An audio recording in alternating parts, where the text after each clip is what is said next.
By the way, it's funny that you say you put it on the map, and knowing that how you did it. You didn't explain that, did you? No, because I know how you did it. You had the only way to get known. You had to face Shu Shang. You faced him many times. Then out of nowhere, he stepped down as a wrestler. He laced his boots one more time in the ring with you, and he won. You didn't like that, so what you did, you hit him below the belt. You gave him that low blow underneath him. Why? You was you had so much anger. You wanted to end his career. You want to end his career so badly.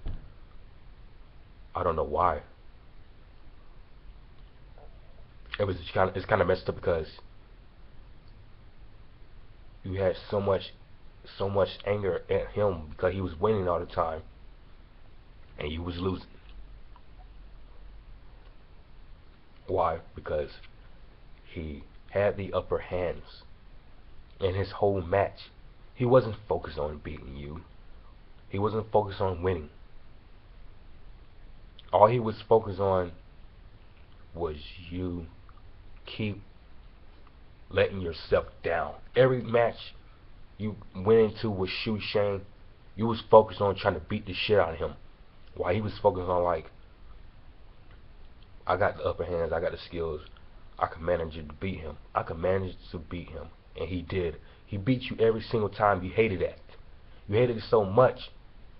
When he became general manager, you called him out. He didn't. He showed up. He did his thing. He was talking, y'all talking, and out of nowhere you said something to him that made him pissed off. It got underneath his skin. It got underneath his skin real bad. But did it really get underneath the skin? No. He shook it off like it was nothing. He let you off with a warning. But you didn't want to let that go. You didn't want to let it go. It was like something like you kept calling him out for some freaking reason. Then out of nowhere you did. You kept calling him out. He got to a point that it was so damn annoying. Every time you kept calling him out, he got to come out there and see what the hell you want. Then out of nowhere, you always kept saying, I want one more match with you. I want to end you. So what you gonna do? Are you gonna put the boots back on? Or you gonna be somebody else's bitch? That made him pissed off. That made him pissed off right there. But what he did it get underneath his skin? No, he brushed it off. He said, you know what? I don't have time for you. Those glory days of his was over. You didn't want to take that as a compliment. You didn't want to take that for granted. He tried to walk away from you. You kept dragging, pulling him back in after he fought for you. After he fought you and he let the boots go. He said, I'm done. At the pay-per-view Destructions of Destructions, it was for the GIW Heavyweight Championship. Am I correct? Yes, it was. He beat you for the first time. No, he beat you for the first time for the GIW Heavyweight Championship because I remember in the Tokyo Dome, you had the Crippler Michigan, whatever, MK. You had him to try to snap his neck for the Crippler crossface, but it didn't work. Then out of nowhere, the referee called it off because it looked like he couldn't hold it against his own will to stand up and fight again. So you retained your championship, but you lost it against him as a wrestler. This is what Shu Shang was, a wrestler. Then out of nowhere, guess what Shu did? He said he gave up.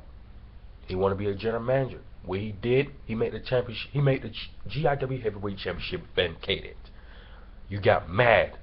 You got so mad at him. You wanted him to face you for it. You didn't want him to go down like that. You still had something deep down in your soul that you want to prove to him. You wanted to beat him. You wanted to cripple him. You wanted to enter in his freaking career. But no, you didn't. No, You went beyond that. When EIW came together, it became a good home welcome for me, because when I came there, I captured my first title by beating the shit out of MK.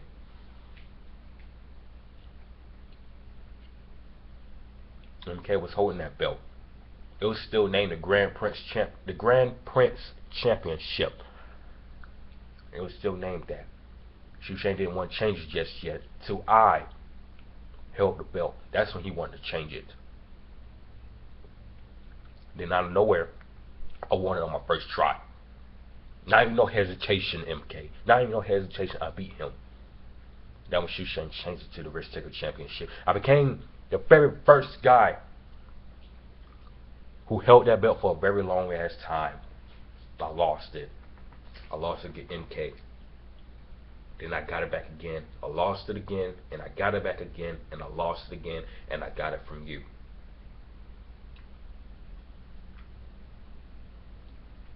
A 5-time Risk Taker champion. I beat you for it.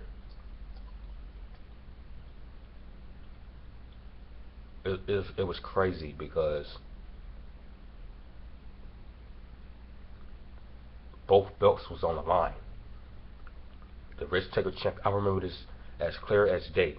The Risk Taker Championship and the EIW Championship, you held both of them. And guess what? I went after the Risk Taker Championship. You still had the EIW belt. I had that game plan set out. Like, I'm not gonna get the World Championship just yet till I feel like it.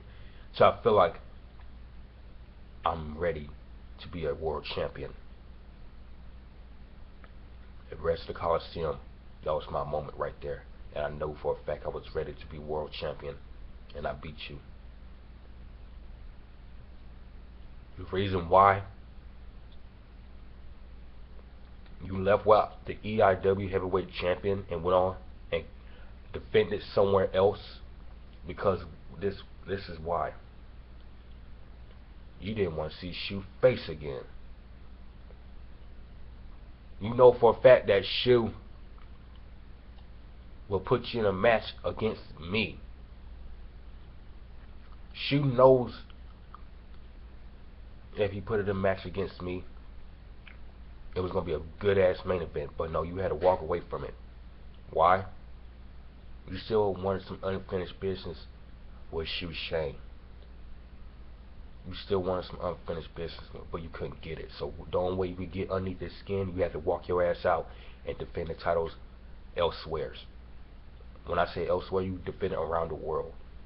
That made Shu Shang pissed off, because I became the #1 contender for that championship. He had to call you. He had to beg you to come back to defend that belt.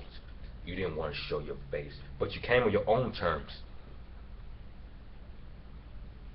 You came on your own terms because you know I was dominant the EIW roster by myself. You wasn't there. You left, remember? You came back and you watched my match against MK and RJ. I demolished both of them boys. And I became #1 contender for the belt. That's when the Wrestling Coliseum was coming up. You got in my face. The Bullet Club was behind you. In my head, I know like this guy looked like he gotta have his bitches to do his match for him. But guess what? I was wrong. You told the Bullet Club to back off. I told the Fallen Rain to back off. And Shu Shang made it loud and clear. If anyone our members get in there, they would be fired right on the spot. I know my boys were scared. I know your boys were scared, but no, RJ wasn't damn scared. His ass got interference. He got fired right on the spot. The match still goes. And you said RJ called you to the match. He screwed you. You let your guard down. No one screwed no one. You let your guard down. You let your guard down. I thought you was the Bullet Club leader. And RJ was a member. You the leader. You made the Bullet Club. You could destroy it. You and Shu, matter of fact, you and Shu Shang made the Bullet Club up. When some other guys called you out, you demolished them too. With Shu, then Shu became general manager once again because he had this feeling like every time he become a wrestler, he hogs the spotlight for everybody else. But there's a good thing about Shu. Shu had a good heart. He didn't want to do that.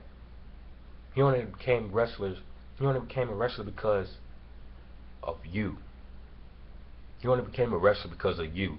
You always find some way to break his will and spirit, to break out his GM manager to be a wrestler to face you. When Shu Shang's teamed up you in the Bullet Club, he did his dues. Y'all won the match, and he became general manager again. You had that look like, why the hell would you do this again, becoming a general manager? He had opportunities. Why? He can't wrestle and run the company. That's one. And he stick to that. So he said, I got to be a wrestler or I got to be a general manager. He became the general manager. Then out of nowhere, you got so upset, you got pissed off at him. You didn't want to hear no words from him. Every time he tried to have a talk with you, you dissed him. You told him to eat my dust. You walked away from him. You walked off of him because you wanted him to be a wrestler. You wanted him to wrestle you again.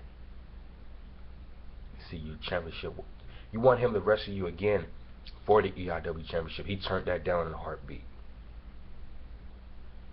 And all due respect, Shu Shang, I'm glad you did that, because you made a promise to yourself and your family you will not wrestle again, and you did. You wrestled again, but it wasn't for the EIW gold like Kage wanted it to be. But here's a catch, Kage. Make sure you, if you want to say you put your, make sure you start marking things like you put something on the map. Look at your matches. Look at the matches you had. Those matches you had put GIW and EIW on the map. Not you, not Shu. It was the matches y'all guys had. Think about that before you run your mouth again. I'm Rukia, and matter of fact, no, scratch that. My name is Rukia Matarude. I'm your EIW heavyweight champion. I'm no Kage. I'm myself, and I will do anything in my power to keep this belt around my waist. Kage, it's up to you. I'm not forcing you. Shu is not forcing you. It's up to you to come back or not. If you don't, that's on you. Go home. Go ahead and do your journey thing. Go ahead and win championships around the world. But your rematch clause is not going to be there for long. It's going to turn to a contender. Good luck.